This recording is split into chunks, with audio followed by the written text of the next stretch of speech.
All right, so Colorado Mesa University is a mid-sized public university located in Grand Junction, Colorado. I'll show you on a map on the next slide exactly where we're located.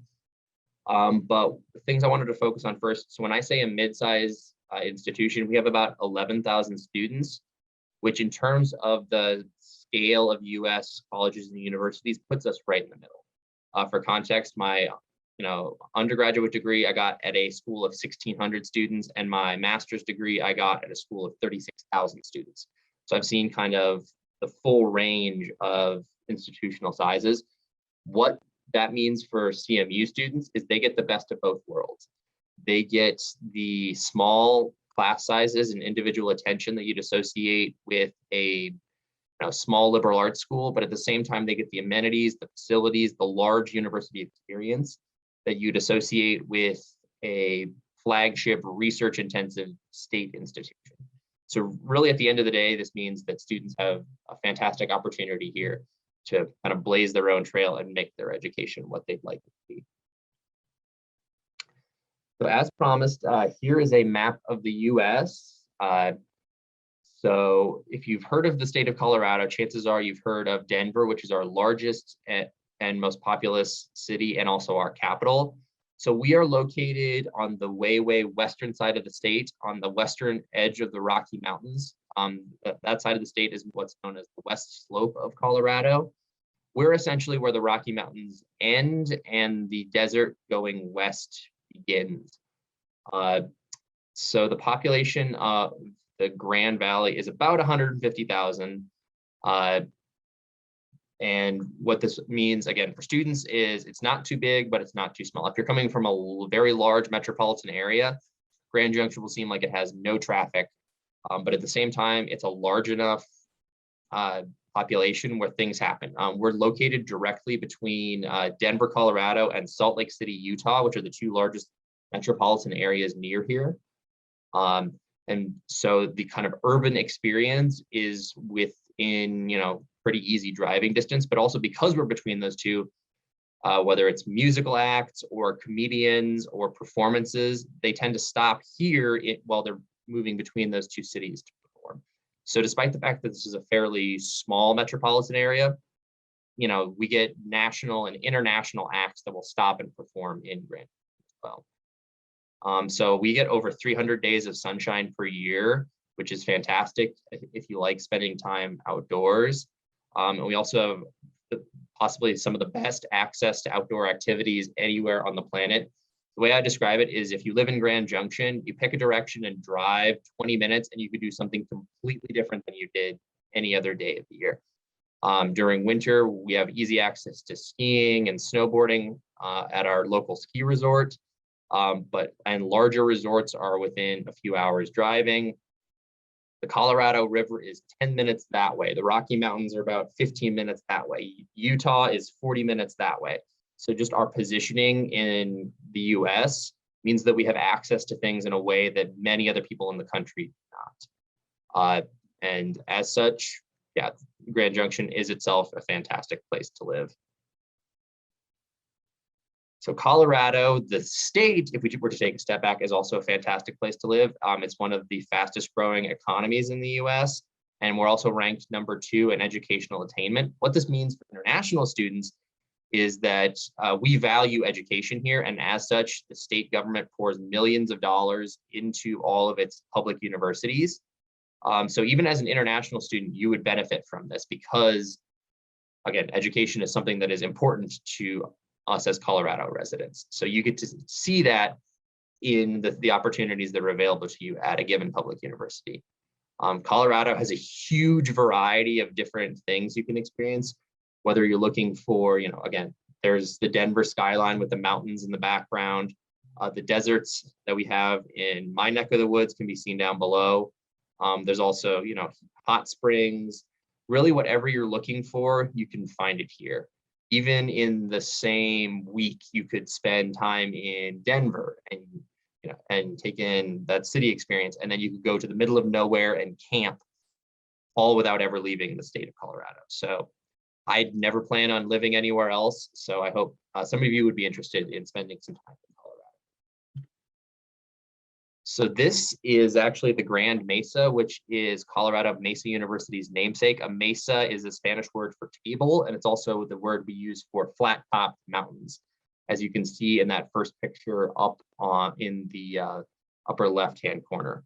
The rest of these are just pictures of different parts of the mesa at different times of year, including that picture on the bottom right, which is taken at Powderhorn, which is our local ski resort. So if you've ever wanted to learn how to ski or snowboard, that picture was taken 40 minutes away from where I'm sitting right now. So again, world-class access to outdoor recreational activities.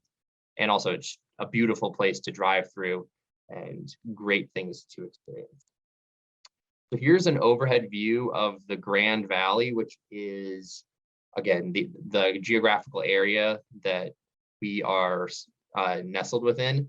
So as you can see here, this is the edge of the Grand Mesa right here, and this is what is called the Book Cliffs. And then over here, we're bounded on this side by what is called the Colorado National Monument.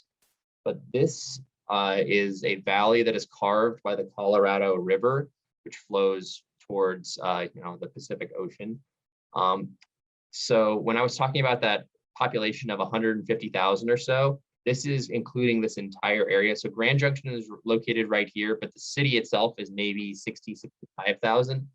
But there's a series of cities and towns that run through the valley that you can actually drive through all of them without ever actually getting on Interstate 70 here. So despite the fact that you have a series of smaller cities, it's almost like living in one, again, mid-size city for the US. So this is, again, an example of, with fairly minimal driving, you can get kind of a wide range of different things that you're looking for, even if you never leave the Grand Valley. And then here are just some reasons why you might want to consider CMU for your educational goals.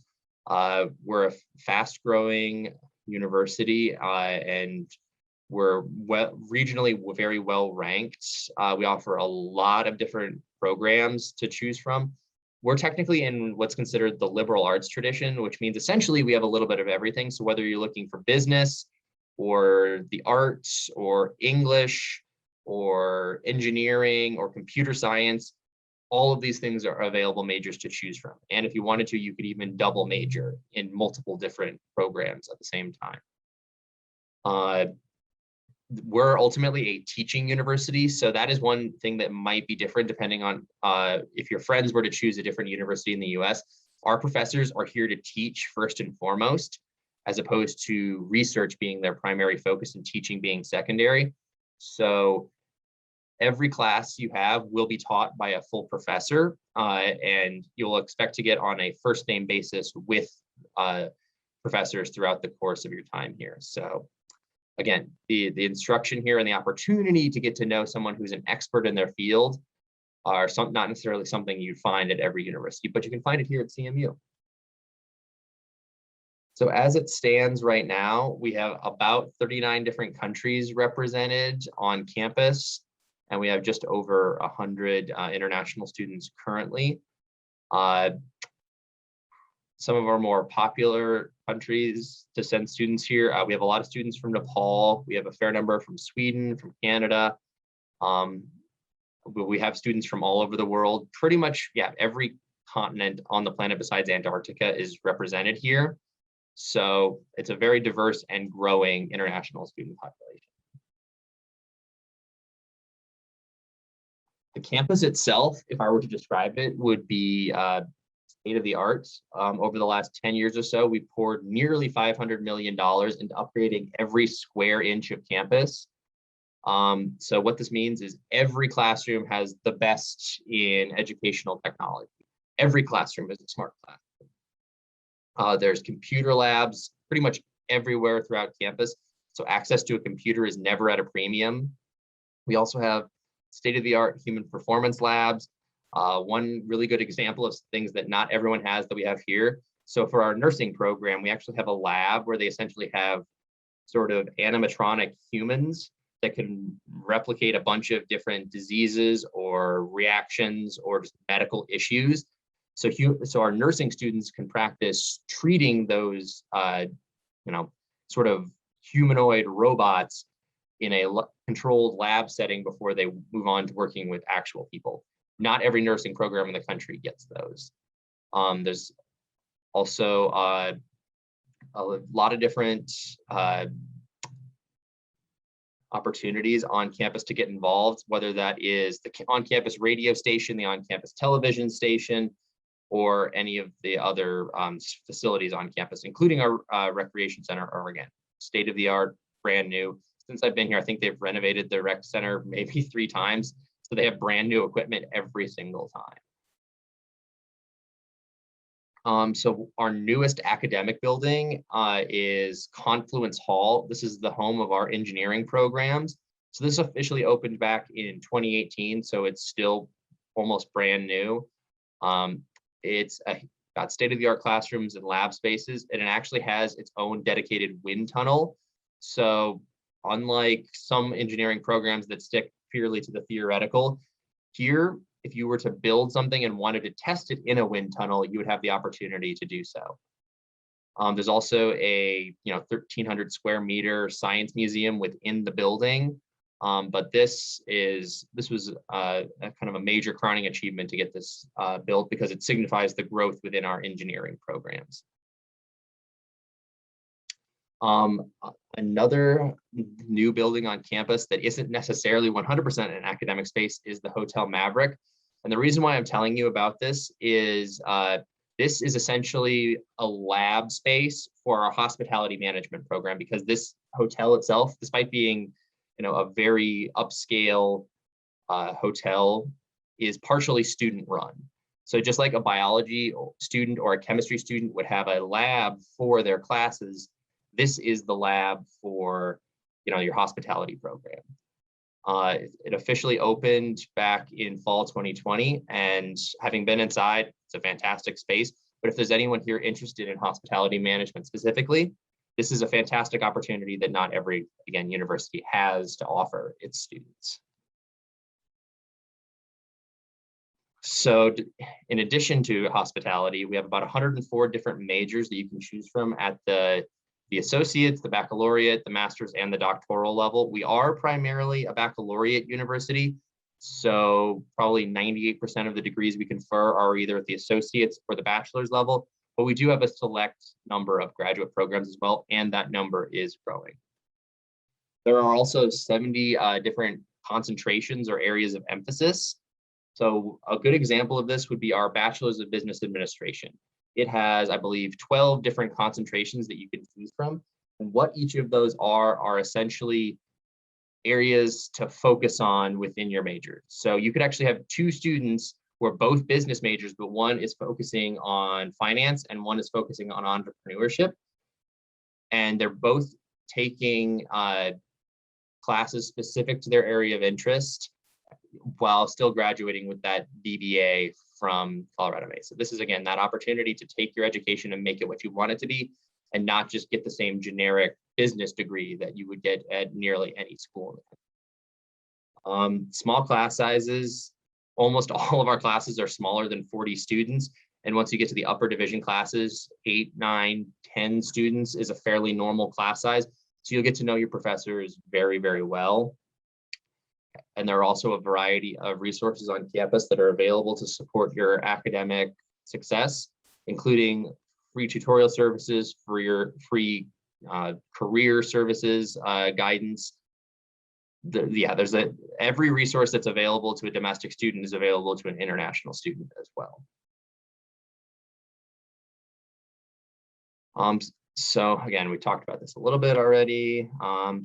One thing I wanted to talk about specifically is residence life, or living on campus, which is required for at least your first 2 years. So we currently have 11 residence halls open. They're building a 12th as we speak, and they cover a wide variety of different living arrangements. We have what are considered traditional doubles, which is you and a roommate in a room, and each person gets a bed, a closet, a desk, a dresser, that kind of thing. We also have suite style, where it might be, several doubles and some singles around a common room, and several suites spread throughout the floor instead of a long hallway of doubles and singles. We also have apartment style living for upperclassmen. So really whatever style of room you're looking for, you can find here. Some amenities that every single residence hall comes with. They're all heated. They all have air conditioning, which matters here because we live in a desert, so the temperature swings fairly widely throughout the year. All of our residence halls also have high-speed internet. They all have cable TV. And the one thing that is usually very exciting for parents and not exciting at all for prospective students is all of our residence halls come with free laundry. So unlike my undergrad experience where I was saving up, coins to do laundry, here the laundry machines on each floor are free. And then each residence hall has its own staff, and that starts at the top where each hall has a full-time professional staff person who runs the entire residence hall, all the way down to the RA, who is a student staff person on each floor. And everyone who works for residence life, it's their job to help build community within a residence hall, because your dorm is not just where you sleep at night. Your dorm is going to be your home for that academic year. And so you should feel like you have a place within that larger community. All right, and then this is a picture of my office where I'm currently sitting right now, taken during winter, as you can see here. So the big globe on the outside of it's a good clue as to what the purpose of the building is. But my office, we provide everything from immigration advising and cultural programming. We also put together trips specifically for international students. Like I mentioned earlier, we organize the Peer Mentor program, but also a purpose of this office is we provide study abroad counseling services for domestic students or international students who want to study abroad while they're studying abroad. So we offer our services to the entire campus community, but serving the international student community is one of our main focuses. So there are 2 full-time staff in the office. That is myself and my director, Annie. And then depending on the time of year and the semester, we have between 2 and 4 student workers as well. And then lastly, we're going to talk about just the ways to get involved on campus. There's over 100 different student organizations that you can get involved with, and these vary from religious affiliation to personal interests to sports fandoms to professional aspirations and associations, honor societies. These are all great ways to get involved. Also, a major part of the university experience in the US is the athletic culture that we have here. So CMU does have NCAA Division II sports teams.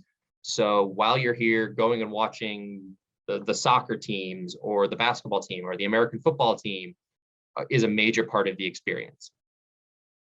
The Recreation Center is free to access for students because your student fees pay for that. It has one of the nicest pools in the state of Colorado. We have a state-of-the-art weight room. We have an indoor track, and this is all accessible to students for almost every hour during the day. There's also a game room in the university center, so that's a great place to meet with friends after class and play some pool or some table tennis, or just hang out and work on homework or a presentation coming up if you're putting together to do some group work. One specific thing I want to talk about is our outdoor program. So as I mentioned, the international office will put together outdoor trips, but the outdoor program puts together trips for the entire campus community, and oftentimes we partner with them to put together our trips as well.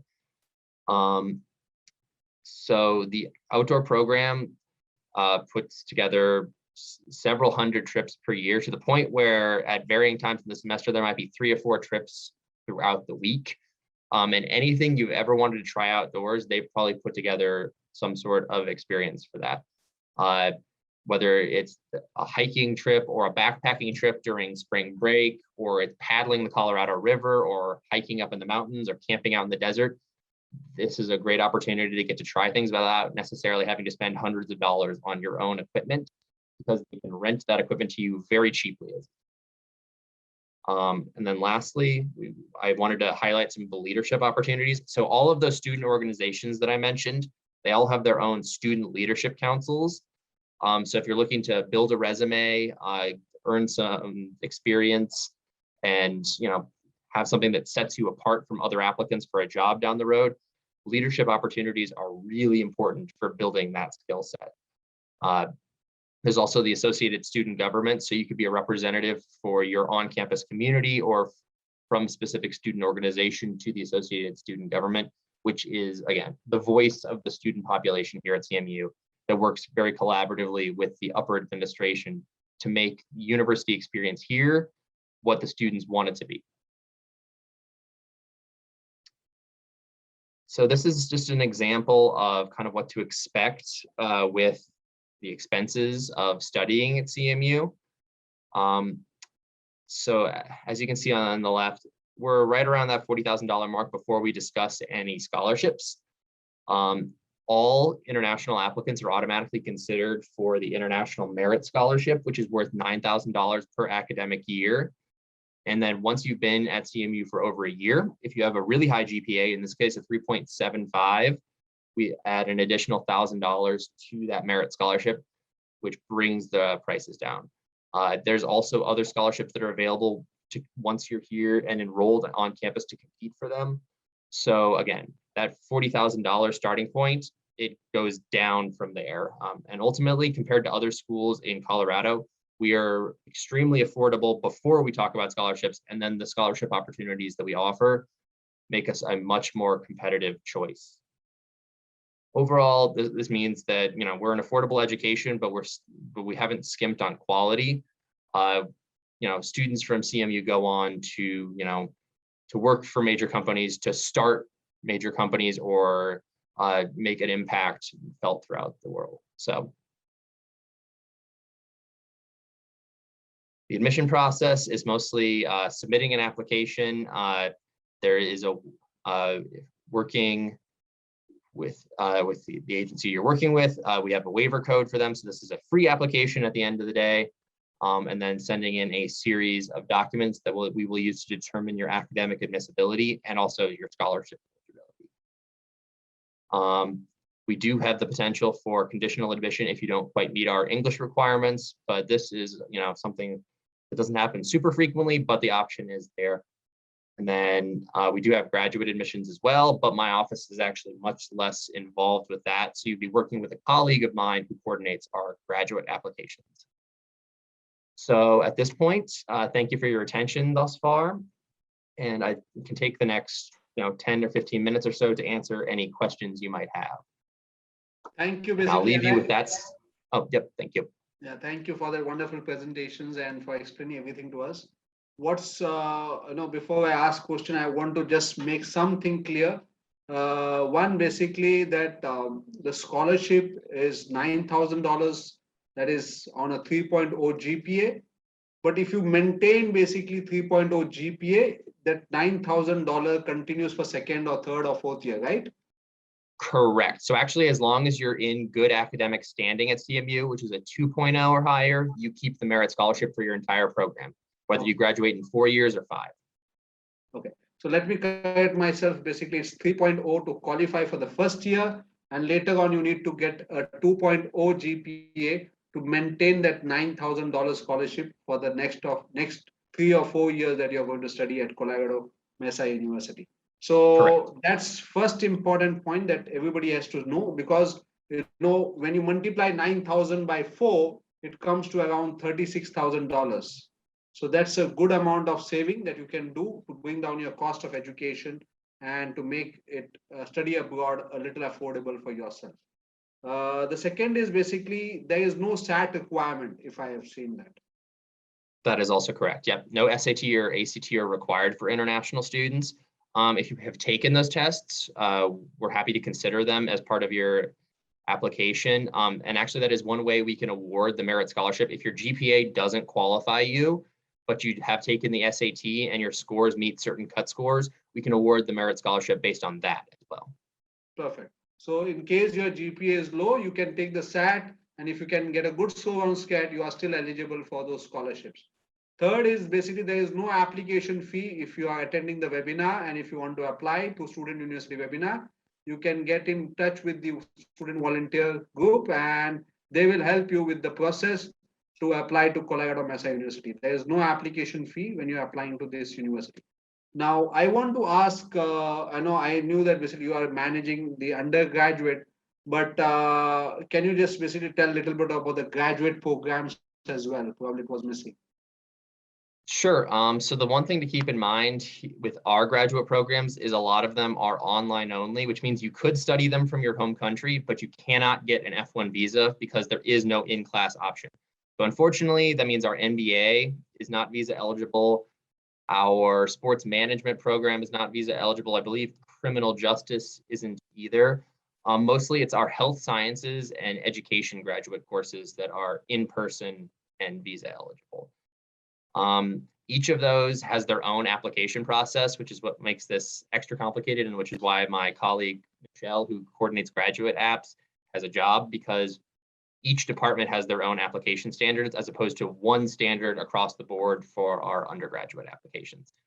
So if you are interested in studying at CMU at the graduate level, you can first coordinate with me and I can get you more information. But then I would be passing you off to my colleague. And then my office is only involved with the immigration side of things after that point. Okay. You're applying directly to the department that you're in. Also important is the state-of-the-art facility. You mentioned about all those things and the hospitality program where you have your own hotel, which basically the student runs it, and so you get the practical exposure of basically what you study. And your presentation of the challenges that faced. Before you started the presentation, I was talking about why study abroad. So your presentation actually helped to complete the entire picture of what I was saying, and thank you for very much for that. Presently, basically, if students apply to the Colorado Mesa University, they are allowed to apply for visa, they are allowed to come. So any new restrictions, any new things that the student need to take care when they are going to come to US?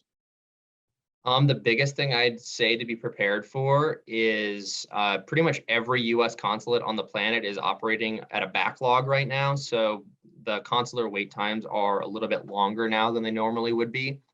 So this is potentially a reason to apply earlier rather than later. We don't have a set deadline that you have to apply by this date to be considered for, say, spring, but the earlier you apply, the earlier you get your documents, and then the earlier you can start working on getting a visa appointment at the US consulate. Kind of, again, where you are determines exactly how long that wait might be, but again, COVID did no any favors. So that's just something to be prepared for, that you need to be diligent, and that there are processes for getting potentially emergency expedited visa interviews down the road, but there's a process that you have to follow with. Okay. So one more thing is basically how much time it takes once the documents are submitted for undergraduate to process the same for I-20? Sure. So once we're up and running as normal, so actually this is the second week of classes right now, so we're still kind of picking up the pieces and putting out fires from the start of fall. But once we're back up and running like normal, our turnaround time is about a week from the day we get the last document to complete your application to the day you get your admissions email and your admission letter and your I-20 sent electronically. So we try to keep that as short as possible, just because we want you to spend more time preparing for the visa interview and less time wondering when your I-20 is going to show up. Electronic I-20s are a great development on that front because it means that we don't have to wait for mail to reach potentially the other side of the world, and students get that important document right away. So we do everything in our power. Sometimes it doesn't happen. I'm the one who kind of processes everything. So if I'm out of the office for for an extended period of time, or I'm traveling to recruit, that sometimes slows things down. But the thing we strive our hardest is to keep the turnaround time within a week. Thank you, Alec. Thank you for all that information that you have given us and for providing this wonderful opportunity to know more about Colorado Mesa University. Excellent. I'm sure basically there will be few applications that will come for January 2022 intake. And I look forward for your participation and support to Student University webinar in future as well. Thank you very much. Thank you for the opportunity.